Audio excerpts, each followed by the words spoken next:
All right, so our next speaker is R.C. Johnson. R.C. is a research agronomist, geneticist at the USDA ARS Plant Germplasm Research and Testing Unit in Pullman, Washington, an adjunct professor of crops and soils at Washington State University. His research includes collection, conservation, regeneration, and enhancement of plant genetic resources. Recent work emphasizes evaluation and seed zone development of key native plant species.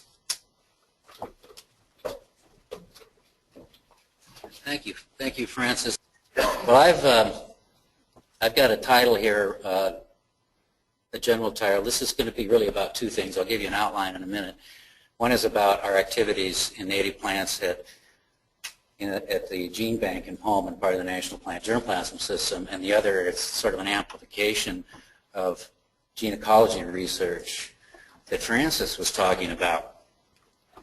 And so you can see here I have a lot of cooperators too, and some of them are the same people. And this is cooperative among agencies, Forest Service, USDA, ARS, and BLM. But I've been watching to make sure that all of you were behaving yourself and there weren't anybody going out, because you can have in the afternoon you can have a Howard and Tom effect. Even though they're restricting themselves to one drink at lunchtime, they just weren't quite themselves. Usually that gets a bigger laugh.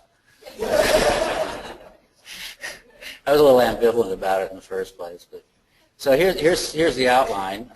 Partnerships for native plant conservation and restoration, and I'll be talking about the Seeds of Success program, some that the BLM is spearheading, and then also ecological genetics or genecology. And I'm calling that home on the range.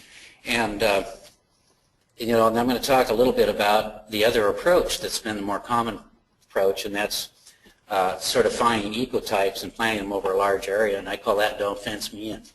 So we have home on the range, don't fence me in. So I think we're aware of the pressures on the landscape. I think that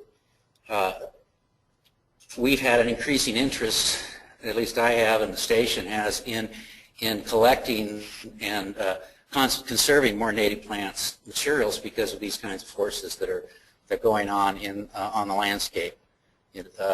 Climate change, drought, weeds, many of the things we're talking about today. So now the Seeds of Success program was started in 2001 by the Bureau of Land Management. The money actually came from Britain because they wanted a sample of one sample of each species in the world, or more or less. They wanted everything, and they had some money to do that. Apparently, that money came from sort of lottery or something in Great Britain. But that's all history. That's what started it. But now it's developed into a program with many partners. And at Pullman now we have more than 8,000, we've acquired more than 8,000 native accessions. Now this is the vision that BLM has, and I think that it's a vision that a lot of us would have about how to have genetic resources for the future when we have a disturbance, when we need to do restoration, when we need to do respiration. Restoration, native seed collection, evaluation, development, field, grow the seed, and then establish it. And as part of that effort, we provide a way in which we can maintain these genetic resources ex situ. We also want to have those genetic resources in situ, but ex situ conservation is complementary to that, and that's what we do in the National Plant Germplasm System, and I'm from Pullman, right there. And then we also back up our collections at the Fort Collins lab at longer term storage, colder storage. So our cold storage is at 4 degrees, and that backup, I see that I didn't close my 18. That's supposed to be 18 degrees C, not 18 degrees C at Fort Collins. So the SSO collections you can see that we have a component of this where these go out to our curators. We've probably got about 3,000 of these out in our permanent collections. Security backup, distribution, documentation in our database. You can look these up at the GRIN database. And also we distribute out of Pullman. And then there's this research area, and this is the area where we're doing the genecology work, evaluation and seed zone development. So all this works very well from a germplasm point of view.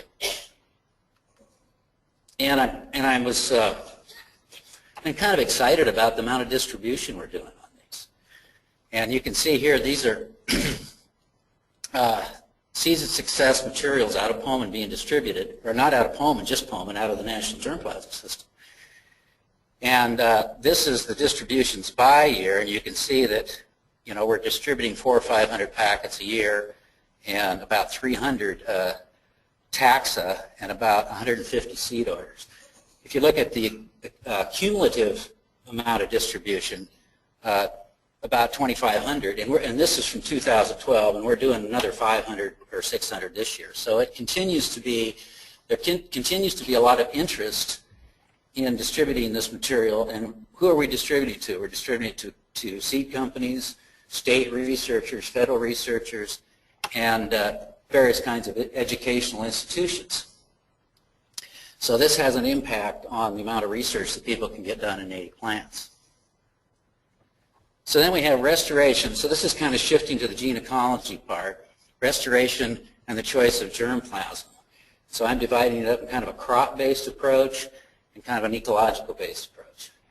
So this is the don't fence me in, and more traditional. Traditional points and traditional approach for most western rangeland, and it has some advantages in that you can, it does lead often to broadly adapted types. You can breed for things that you need, you know, in certain kind of, and this is more important in some species than others to overcome establishment problems and this sort of thing.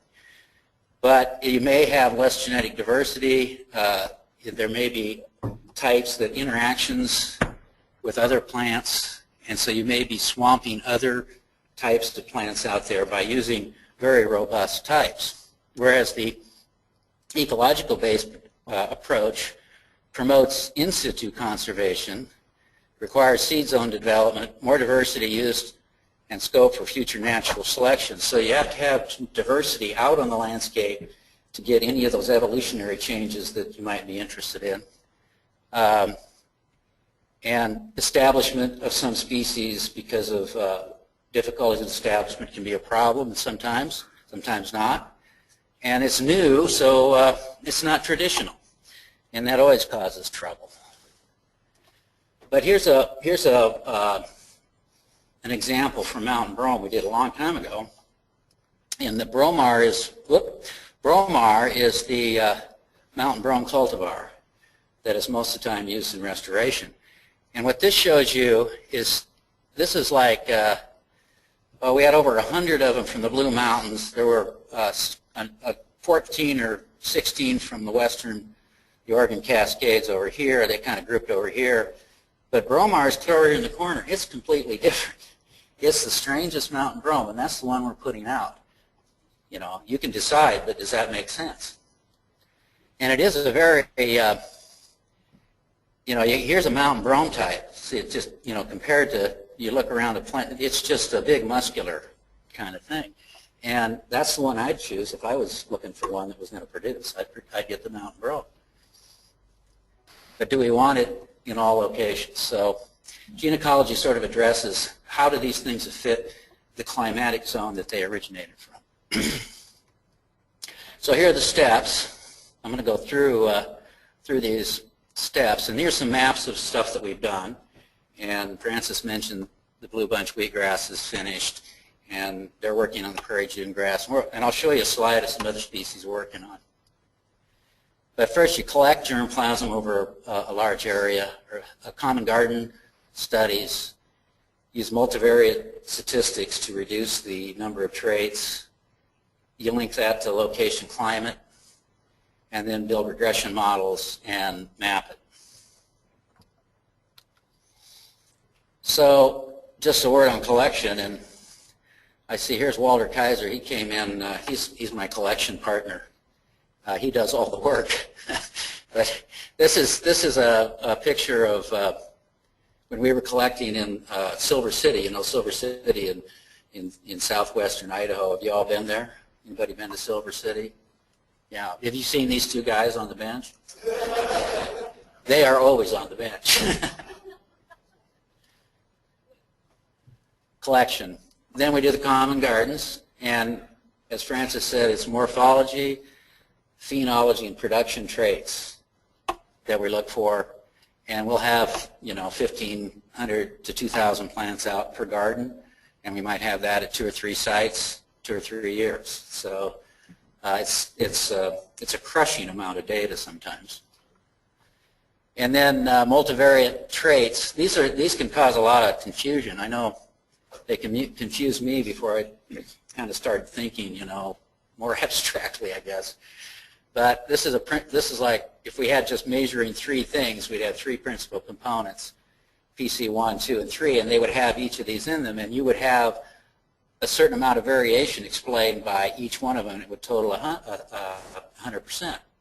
And a lot of times in the first 2 or so, you can get 60, 70% of the variation explained in just a couple of principal components. So that gives you something simpler to deal with than 15 or 20 traits at one location and maybe 30 traits all over. So you're focusing in, you're consolidating your traits, as you will, in these principal components. But we want to make sure that our traits have something to do with the climate. So what we do is we link these before regression analysis. We want to kind of validate that they're related to climate. The climate is at the source location where they were collected. So if source location climate is driving genetic variation in common gardens, then PC traits, like 1 and 2 up there, should correlate with source climate. And this is an example of that in Tapertip onion and Indian ricegrass. Tapertip onion collected in the Great Basin, and Indian ricegrass across the Southwest. And that's one, I think you collect a lot of those, Tom. I really appreciate that. And what you can see here is patterns of correlation. So this is the 0.01 level. So anything greater than that is fairly strongly correlated. But you can see, let's just look at phenology traits and production traits. So the production traits for precipitation are quite variable, and you can see that they kind of peak in the spring here. So this is saying that it's kind of logical in a way, but that's when precipitation is most important to the variation that we see across the landscape. So it's correlating with our locations. And then you see temperature is a little flatter curve, not as much. And this is really true also in the Indian ricegrass with this precip here. And then when you see average temperature, it's flatter. Also, so phenology and production. So precipitation, when you look at what months are important. And so there's a couple points here. One is the temperature tends to be a little flatter. It may not be in every species, but it was in these 2. Then precipitation. And the other point is if you just took an average annual precip, you might miss some of these things. You know, it might be that there's no correlation on an annual basis, but you could have a real important one on a seasonal basis. So then regression modeling of plant traits with source, location, climate. The PC scores for each source location are regressed on source location climates. So you have your climate factors such as temperature, precip on a monthly basis, and then you have your PC traits over here. You're going to bring those together in an equation, in equations. This is an actual model. If I can get this thing to work, it's dying, just like me. There it goes. Tapertip onion model. So this would be for seeds per plant, for example. And so you plug in all those numbers. This came out. We have an R-square of 0.46 here, so it's almost half the variation. This is more than half on the PC production model. So I've got seeds per plant, which is part of production, but that's something that is less abstract than the PC. And then, so these equations then can be solved. And when you solve them and map them, you get an idea of how the genetic variation is distributed across the landscape according to its interaction with climate. So the idea is that that should be a driving force in why the plants are there. There should be the expectation is this was a result of natural selection, and then probably a lot of it has to do with adaptation. In order to test the adaptation more directly, you have to do what Francis was talking about, and do some reciprocal transplant studies. But this is the next best thing. And you really can't do reciprocal transplant studies on 100 or 150 collections. It boggles the mind. So then we have GIS mapping of plant traits with climate for seed zones. And this is the map for overlaying the PC1 and 2. And so we get components of both production, in this case production and phenology, together in one map. And here we use production morphology and phenology in this map. But they're combining all those things so that we have an idea then of where we'd expect things to shake out in terms of climate. How much time do I have? 5 minutes. Oh, man. We're in good shape. So here's what we're doing. Genecology research ongoing for many key North American species. And we've completed the mountain-grown tapertip onion, Indian rice grass, blue bunch wheatgrass. These are all in various stages of review and publication.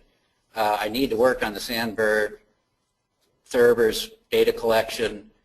This basin wildlife is going to be interesting because there was a question about ploidy, and we know of ploidy in this. And we got about half that are octoploid out there and about half that are tetraploid. And it's going to be very interesting to see how that affects adaptation. It most certainly will. But there's also a lot of variation within the ploidy. So there's going to be both there. Francis talked about the prairie jimgrass, bottlebrush squirreltail, and we're working to try to get some sulfur flower buckwheat collections together. So I wanted to come back to home on the range and don't fence me in. It's just a comparison. So this is the Genecology approach. It's a more traditional selection and breeding approach.